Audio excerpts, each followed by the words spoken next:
ସୁଦୂରରୁ ସଦର ଅପହଞ୍ଚ ଅଞ୍ଚଳର ସ୍ୱର ଉତ୍ସବ ମହୋତ୍ସବ ସଭା ସମିତି ସମାରୋହ ପ୍ରଗତି ଦୁର୍ଗତି ଏବଂ ସଂଗତିର ଅଭିବ୍ୟକ୍ତିକୁ ନେଇ ଆଞ୍ଚଳିକ ସମ୍ବାଦ ବିଭାଗ ପକ୍ଷରୁ ପ୍ରସ୍ତୁତ କରୁଛୁ ଜିଲ୍ଲା ହାଲଚାଲ।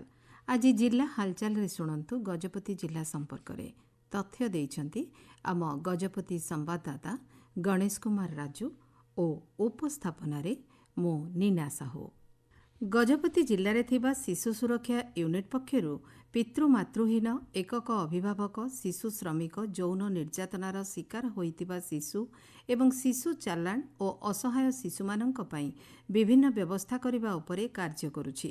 ଏହି ସମ୍ପର୍କରେ ଅଧିକ ସୂଚନା ଦେଇ ଜିଲ୍ଲା ଶିଶୁ ସୁରକ୍ଷା ୟୁନିଟ୍ ଅଧିକାରୀ ଅରୁଣ କୁମାର ତ୍ରିପାଠୀ କହିଛନ୍ତି, ଗଜପତି ଜିଲ୍ଲାର ଶିଶୁ ସୁରକ୍ଷା ୟୁନିଟ୍ ପିତୃମାତୃହୀନ ଏକକ ଅଭିଭାବକ ଶିଶୁ ଶ୍ରମିକ ଯୌନ ନିର୍ଯାତନାରେ ଶିକାର ହେଉଥିବା ଶିଶୁ ଶିଶୁ ଚାଲାଣ ପ୍ରଭୃତି ଅସହାୟ ଶିଶୁମାନଙ୍କ ପାଇଁ କାର୍ଯ୍ୟ କରୁଛି।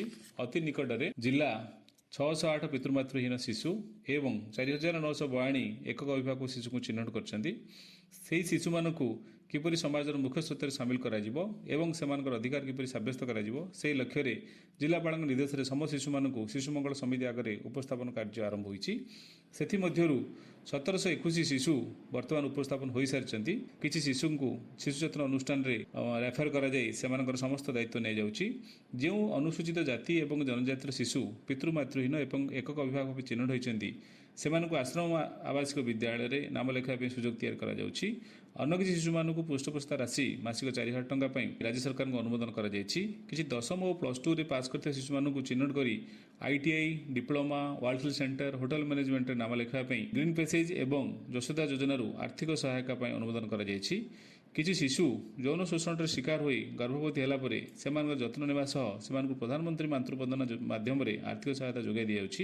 ତେଣୁ ସମସ୍ତଙ୍କୁ ମୁଁ ଅନୁରୋଧ କରୁଛି, ଅସହାୟ ଶିଶୁ ଯଦି ଆପଣ ପାଇବେ 1098 ଟୋଲ୍ ଫ୍ରି ନମ୍ବର ମାଧ୍ୟମରେ ଆମକୁ ଜଣାଇଲେ ଆମେ ଶୀଘ୍ର ସେହି ଶିଶୁର ଥଇଥାନ କରିବୁ। ଜିଲ୍ଲାର ଅନ୍ୟାନ୍ୟ ସମ୍ବାଦ ସଂକ୍ଷେପରେ ଆମ ସମ୍ବାଦଦାତାଙ୍କଠାରୁ। ଗଜପତି ଜିଲ୍ଲା କାଶୀନଗର ସ୍ଥିତ NAC କାର୍ଯ୍ୟାଳୟ ପକ୍ଷରୁ PM ସ୍ୱନିଧି ଯୋଜନାରେ ଗରିବ ଲୋକମାନଙ୍କୁ ଅନ୍ତର୍ଭୁକ୍ତ କରିବା ନେଇ ଏକ ସଚେତନତା କାର୍ଯ୍ୟକ୍ରମ ଅନୁଷ୍ଠିତ ହୋଇଯାଇଛି। NAC କାର୍ଯ୍ୟନିର୍ବାହୀ ଅଧିକାରୀ ଶ୍ରୀ K ଦିବ୍ୟରଞ୍ଜନ କାର୍ଯ୍ୟକ୍ରମରେ ଷ୍ଟ୍ରିଟ୍ ଭେଣ୍ଡର ମାନଙ୍କୁ ଏହି PM ସ୍ୱନିଧି ଯୋଜନାରେ ସହରାଞ୍ଚଳର ଛୋଟ ବ୍ୟବସାୟୀମାନଙ୍କୁ ସ୍ୱାବଲମ୍ବୀ କରାଇବାରେ ବିଶେଷ ସହାୟକ ହୋଇଥାଏ ସେ ସମ୍ପର୍କରେ ସଚେତନ କରାଇ ଏହି ଯୋଜନାରେ ଋଣ ନେବାକୁ କହିଥିଲେ।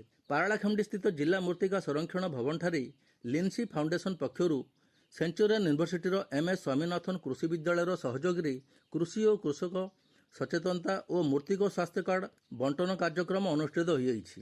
ଏହି କାର୍ଯ୍ୟକ୍ରମରେ ୟୁନିଭର୍ସିଟିର କୃଷି ପ୍ରକଳ୍ପ ପରାମର୍ଶଦାତା ଡକ୍ଟର ସୌରଭ ବର୍ମନ ଏବଂ ମୃତ୍ତିକା ବିଜ୍ଞାନ ବିଭାଗର ସହକାରୀ ପ୍ରାଧ୍ୟାପକ ଡକ୍ଟର ଅରୁଣାଇ ପାଲ ଯୋଗଦେଇ ଜିଲ୍ଲାର 128 ଜଣ କୃଷକଙ୍କୁ ମୃତ୍ତିକା ସ୍ୱାସ୍ଥ୍ୟ କାର୍ଡ ବଣ୍ଟନ କରିବା ସହ ମୃତ୍ତିକା ସ୍ୱାସ୍ଥ୍ୟ କାର୍ଡ ମାଧ୍ୟମରେ କୃଷକ କିଭଳି ନିଜ ଜମିର ପୋଷକ ତତ୍ତ୍ୱ ସମ୍ପର୍କରେ ସଠିକ୍ ସୂଚନା ପାଇ ଚାଷ କାର୍ଯ୍ୟରେ ଲାଭାନ୍ୱିତ ହୋଇପାରିବେ ତାହା ବୁଝାଇଥିଲେ। ଗଜପତି ଜିଲ୍ଲା ଗୋମା ବ୍ଲକ କାର୍ଯ୍ୟାଳୟ ସଭାଗୃହଠାରେ ମତ୍ସ୍ୟ ବିଭାଗ ପକ୍ଷରୁ ଉନ୍ନତ ମାନର ମତ୍ସ୍ୟ ଚାଷ ପଦ୍ଧତି ସମ୍ପର୍କିତ ଏକ ସଚେତନତା କାର୍ଯ୍ୟକ୍ରମ ଅନୁଷ୍ଠିତ ହୋଇଯାଇଛି। ଏଥିରେ ମତ୍ସ୍ୟ ଅଧିକାରୀ ନରେନ୍ଦ୍ର ପାତ୍ର ଯୋଗଦେଇ ଉନ୍ନତ ମାନର ମାଛ ଚାଷ କିଭଳି ଓ କେଉଁ ପ୍ରକାର ଚାଷ ପଦ୍ଧତିକୁ ଅବଲମ୍ବନ କଲେ ଅଧିକ ଲାଭଦାୟକ ହୋଇପାରିବ ସେ ସମ୍ପର୍କରେ ଚାଷୀମାନଙ୍କୁ ବୁଝାଇଥିଲେ। ଗଜପତି ଜିଲ୍ଲା କାଶୀନଗର ସ୍ଥିତ ବ୍ଲକ କାର୍ଯ୍ୟାଳୟ ସଭାଗୃହଠାରେ ଯୁକ୍ତଧାରା ପୋର୍ଟାଲ ବିଷୟ ଉପରେ ଏକ ଅନୁଧ୍ୟାନ ବୈଠକ କାର୍ଯ୍ୟକ୍ରମ ଅନୁଷ୍ଠିତ ହୋଇଯାଇଛି।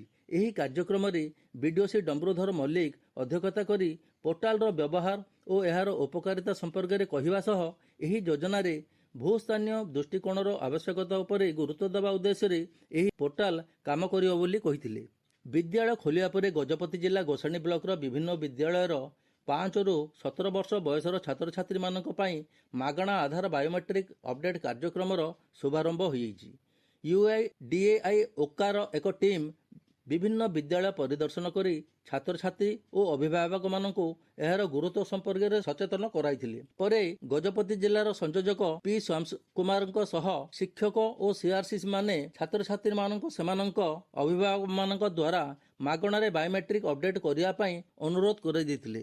ଜିଲ୍ଲା ହାଲଚାଲ ଆଜି ପାଇଁ ଏତିକି। ଆସନ୍ତାକାଲି ଜିଲ୍ଲା ହାଲଚାଲରେ ଶୁଣିବେ ଗଞ୍ଜାମ ଜିଲ୍ଲା ସମ୍ପର୍କରେ।